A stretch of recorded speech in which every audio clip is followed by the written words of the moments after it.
Il Trovatore di Giuseppe Verdi, per la regia di Giampaolo Zennaro, ha fatto tappa a Tolmezzo, dove è stato rappresentato martedì sera nella piazza 20 settembre, accolto dall'attenzione e dalla partecipazione del pubblico. La rappresentazione rientrava nell'ambito del cartellone di Carni Armonie, la rassegna estiva che porta la buona musica in numerosi centri, grandi e piccoli, della Carnia.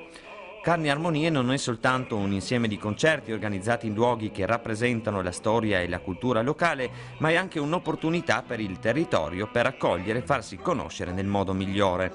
Dal 29 giugno scorso al 15 settembre prossimo sono ben 37 gli appuntamenti musicali che si susseguono in varie località. Tra il pubblico anche il presidente della regione, Renzo Tondo, tolmezzino e carnico doc, che non ha mancato di rilevare l'importanza dell'iniziativa che ormai da diversi anni arricchisce la proposta culturale e turistica della montagna friulana.